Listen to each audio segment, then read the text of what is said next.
चलिए जानते हैं देश और दुनिया के सिलेक्टेड काम की और महत्वपूर्ण 50 बड़ी खबरों को सिर्फ 10 मिनट में। पर अभी तक आपने इस वीडियो को लाइक नहीं किया है तो लाइक कर दीजिए।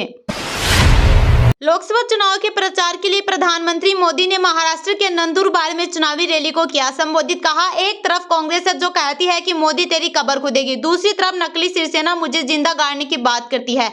मुझे गाली देते हुए भी ये लोग तुष्टिकरण का पूरा ध्यान रखते हैं।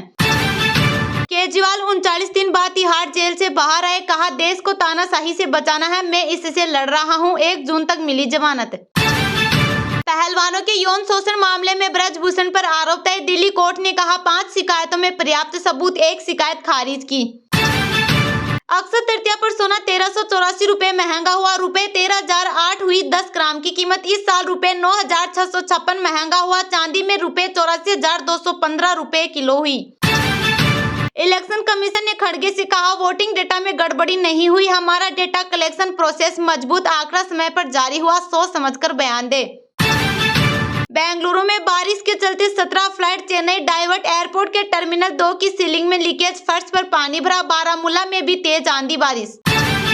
संदेश खाली मामले में यू टर्न, दूसरी पीड़ित भी बोली दुष्कर्म नहीं हुआ, कोरे कागज पर साइन कर रहे थे, कहा था जमीन मिल जाएगी।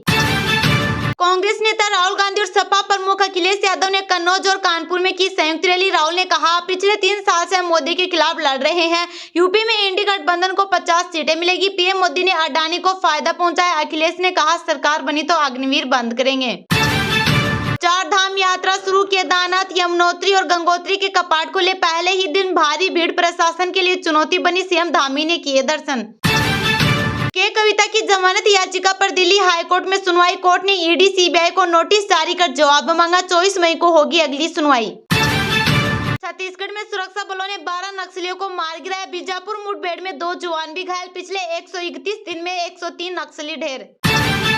लिखित में ले ले, मोदी फिर से प्रधानमंत्री नहीं बनेंगे। यूपी में इंडिया गठबंधन का तूफान आ रहा है, बोले कांग्रेस नेता राहुल गांधी। बांके बिहारी के 2 लाख भक्तों ने किए चरण दर्शन। साल में सिर्फ एक बार होते हैं। 1 किमी लंबी लाइन, 10 लाख के पहुंचने का अनुमान। ओवैसी ने अपने भाई अकबरुद्दीन को तोप खूंखार बताया। नवनीत राणा का जवाब, ऐसी तोप हमारे घर के बाहर सजावट में रखी खूंखार को पालते हैं। 2 पत्नी 2 लाख सालाना बयान पर भूरिया की सफाई। कहा, मैंने व्यंग्य में कहा था। विजय वर्गीय बोले, उम्र 70 पार, हम बुरा नहीं मानते। टाटा मोटर्स का सालाना मुनाफा 1000% बढ़ा। कंपनी का भारतीय कारोबार कर्ज मुक्त, 6 रुपए प्रति शेयर के लाभांश का ऐलान। गृह मंत्री अमित शाह ने पश्चिम बंगाल के रानाघाट में की जनसभा। कहा, कांग्रेस, टीएमसी और कम्युनिस्ट पार्टी ने राम मंदिर निर्माण को रोकने का काम किया। ममता बनर्जी अपने वोट बैंक के लिए सीएए का विरोध कर रही, वे बंगाल में बम धमाके करवाती है। प्रियंका बोली, आयर का बयान पुराना तो आज चर्चा क्यों। कहा, मणिशंकर ने पाकिस्तान पर कब बात की, बीजेपी को वास्तविक मुद्दों पर चुनाव लड़ना चाहिए। पीयूष गोयल बोले, कांग्रेस को कोई सीरियसली नहीं लेता, कांग्रेस को अपनी गारंटी पर भरोसा नहीं, उद्धव को देखकर दर्द होता है। तेलंगाना में बीआरएस में भगदड़, बीजेपी कांग्रेस के लिए मौका, 9 से 1 सीट पर आ सकती है केसीआर की पार्टी। हैदराबाद में ओवैसी ही किंग। इंदिरा की हत्या पर प्रणब को महंगे पड़े आंसू। पीएम की रेस में थे, पार्टी से निकाले गए। सोनिया ने भी भरोसा नहीं किया। मोदी बोले, करप्शन से लूटे रुपए 17,000 करोड़ लोगों को लौटाए। हमारी एजेंसियों ने रुपए 1.25 लाख करोड़ जब्त किए, ये भी लौटाए जा सकते हैं। दुष्यंत चौटाला की एसपी डीजीपी से बात, ऐसा तो सस्पेंड हो, बोले नैना ने फोन किया तो थाने आने को बोला। घटना से पूरा हरियाणा शर्मसार। बैतूल में पुनर्मतदान, 4 बूथों पर 72.97% वोटिंग। इस बार 110 मतदाता वोट डाले नहीं पहुंचे, ईवीएम जलने से हुआ दोबारा मतदान। रविंद्र भाटी बोले, मुकदमे नेता के लिए मेडल की तरह है। अमीन खान ने हिम्मत वाला काम किया। हरीश चौधरी के चैलेंज का जवाब 4 तारीख को देंगे। शिवराज बोले, आयर पित्रोदा राजनीति के जोकर। पूर्व सीएम ने कहा, इंडी गठबंधन के लोग डरपोक, इनको जनता केवल मनोरंजन के रूप में लेती है। केंद्र में एनडीए की सरकार बनने पर संविधान बदलने और आरक्षण खत्म करने के आरोप निराधार, बोले विष्णुदेव साय। चंडीगढ़ भाजपा प्रत्याशी टंडन ने दाखिल किया नामांकन, रोड शो निकाला, बोले नड्डा, भारत में जाति और धर्म से ऊपर उठकर हो रहा विकास। मालदीव से लौटे सभी भारतीय सैनिक, भारत के विदेश मंत्रालय ने दी जानकारी। अब सिविलियन संभालेंगे भारत के दिए हेलीकॉप्टर, एयरक्राफ्ट। मनिका ने बताया किस तरह चीनी खिलाड़ियों को किया जा सकता है पराजित, रणनीति बेहतर करने पर दिया जोर। रिजर्वेशन के बावजूद बुजुर्ग को नहीं मिली सीट, अब रेलवे को देना होगा जुर्माना। अपने बेटे बेटी और पिता के लिए मैदान में पसीना बहा रहे दिग्गज, चुनावी मैदान में प्रतिष्ठा दांव पर लगी। आतंकवादियों की पैरवी, रवि किशन के नामांकन के बाद विपक्ष पर भड़के सीएम योगी आदित्यनाथ। पुलिस वर्दी में रील बनाकर सोशल मीडिया पर डाली तो खेल नहीं कोटा, एसपी ने दिए सख्त निर्देश। ऑल इंडिया कराटे चैंपियनशिप में मध्य प्रदेश अकादमी के खिलाड़ी अनुज गोस्वामी ने जीता स्वर्ण पदक। बसंत सोरेन का दावा, परिवार में वापस लौटेगी सीता सोरेन, बीजेपी से हो चुका मोहभंग। अयोध्या के हनुमानगढ़ी मंदिर में उपराष्ट्रपति जगदीप धनखड़ ने की पूजा अर्चना। बाबर आजम ने रचा इतिहास, T20I में सभी कप्तानों को पीछे छोड़ते हुए बनाया वर्ल्ड रिकॉर्ड।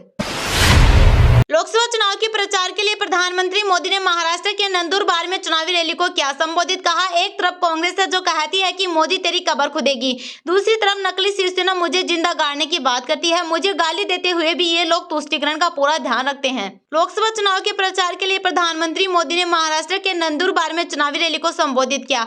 इस दौरान उन्होंने कहा, नकली शिवसेना वाले मुझे जिंदा गाड़ने की बात कर रहे हैं। एक तरफ कांग्रेस है जो कहती है कि मोदी तेरी कब्र खुदेगी, दूसरी तरफ नकली शिवसेना मुझे जिंदा गाड़ने की बात करती है। मुझे गाली देते हुए भी ये लोग तुष्टीकरण का पूरा ध्यान रखते हैं। इसके अलावा मोदी ने आरक्षण के मुद्दे पर भी चर्चा की। मोदी ने कहा, मैं 17 दिन से कांग्रेस को चुनौती दे रहा हूं। मैंने कांग्रेस से कहा है कि वो लिखकर बताए कि वो SC, ST और OBC के आरक्षण के टुकड़े नहीं करेंगे और न ही मुसलमानों में बांटेंगे। मेरे सवाल का कांग्रेस ने अब तक जवाब नहीं दिया है। इसका मतलब कांग्रेस का हिडन एजेंडा आपका हक लूटना है।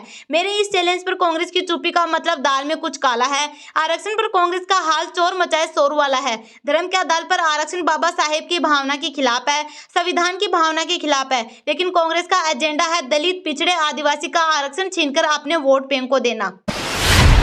कांग्रेस नेता राहुल गांधी और सपा प्रमुख अखिलेश यादव ने कन्नौज और कानपुर में की संयुक्त रैली। राहुल ने कहा, पिछले 3 साल से हम मोदी के खिलाफ लड़ रहे हैं। यूपी में एनडीए गठबंधन को 50 सीटें मिलेगी। पीएम मोदी ने अडानी को फायदा पहुंचाया। अखिलेश ने कहा, सरकार बनी तो अग्निवीर बंद करेंगे। कांग्रेस नेता राहुल गांधी और सपा प्रमुख अखिलेश यादव ने शुक्रवार को कन्नौज और फिर कानपुर में संयुक्त रैली की। राहुल ने कहा, पिछले 3 साल से हम मोदी के खिलाफ लड़ रहे हैं। यूपी में एनडीए गठबंधन को 50 सीटें मिलेगी। पीएम मोदी ने अडानी को फायदा पहुंचाया। अडानी के लिए हमारे बिजनेस खत्म कर दिए। उन्होंने कहा, नरेंद्र मोदी डर गए हैं। वे इसी डर के मारे अपने मित्रों से कह रहे हैं, अडानी अंबानी मुझे बचाओ, मैं हारने वाला हूं। राहुल ने दावा किया कि 2024 में मोदी पीएम नहीं बनेंगे। जब आप लोग मर रहे थे तब वो चंदा बटोर रहे थे। अडानी से कहा, मुझे पैसे भेजो, टेम्पो में पैसे भेजो मुझे। मोदी जी, आपको कैसे पता कि वो हमको काला धन देते हैं? आपने ईडी और सीबीआई क्यों नहीं भेजी? अखिलेश ने कहा, ये कैसी सरकार है जिसका हर पेपर लीक हो रहा है?